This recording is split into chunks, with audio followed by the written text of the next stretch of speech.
pessoal, tudo bem? Eu estou aqui hoje para falar de um assunto muito importante para vocês, concessionários, que é a respeito da consulta que foi feita pela FenaBrave ao IBAMA em relação à taxa de controle e fiscalização ambiental. Eu vou falar um pouquinho aqui da resposta que o IBAMA deu a convite do Sincodiv São Paulo. Eu sou o professor Luiz Henrique e daqui para frente eu vou esclarecer o que foi feito nesse trâmite aí de consultas perante o IBAMA. Bem, a FenaBrave fez duas consultas, para o IBAMA, duas perguntas. A primeira é que, se a empresa, se a concessionária que deveria pagar a taxa de controle e fiscalização ambiental, deveria ser somente aquela que exerce atividade de troca e armazenamento de óleo. Essa foi a primeira questão. E a segunda questão é, como deveria ser colocado a questão do faturamento? Se deveria ser individualizado por CNPJ, quer dizer, a matriz com delas, filiais, cada uma com uma delas, ou se deveria ser tudo junto. Esse faturamento que deve ser observado por cada CNPJ é o faturamento de veículo, faturamento de peça, faturamento de serviço, faturamento do que tiver dentro da empresa, ele é englobado no faturamento. Porque existe, às vezes, uma dúvida sobre o faturamento do óleo usado, do óleo que eu vendo para a oficina. Não é só sobre o faturamento do óleo, não. É sobre o faturamento global do CNPJ. Eu vou responder as duas perguntas agora de forma direta para você.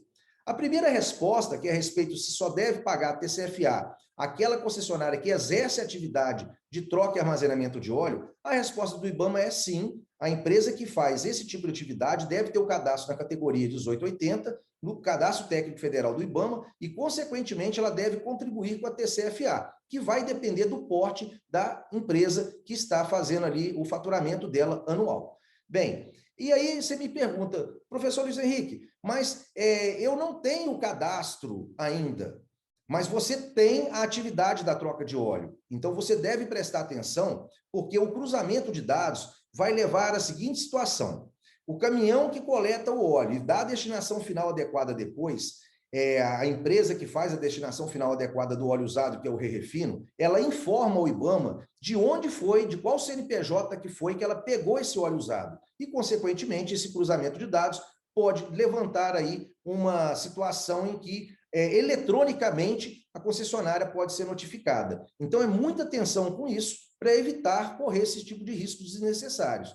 Ah, mas como é que eu resolvo a situação, então, Luiz Henrique? A minha orientação é que você faça o cadastro técnico federal, se você não tiver, e contribua com a taxa.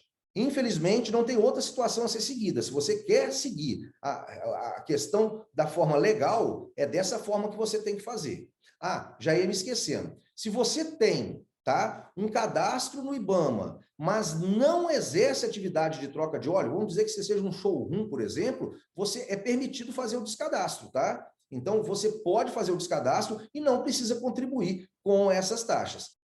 E agora, respondendo a segunda pergunta como deve ser feito o faturamento, individualizado ou não? Então, se você tem uma matriz e 6 filiais, você tem que pegar o faturamento da matriz. Se ela tem atividade de troca e armazenamento de óleo, você tem que pegar o faturamento da matriz e verificar qual é o faturamento. Não é um percentual do faturamento, pessoal. Tem 3 tamanhos de taxa, vamos falar assim, a pequena, média e a grande. Se você fatura mais de 12 milhões, a sua taxa vai ser a maior. Se você fatura entre 4,6 milhões e 12 milhões por ano, ela vai ser intermediária. E se você fatura abaixo de 4,6 milhões, ela vai ser a pequena. Isso vai depender de cada CNPJ. A matriz com o CNPJ dela e as filiais com os CNPJs dela. Cada uma fazendo a sua individualmente aquilo dali. E daí é que você vai saber a taxa exata que você vai precisar contribuir.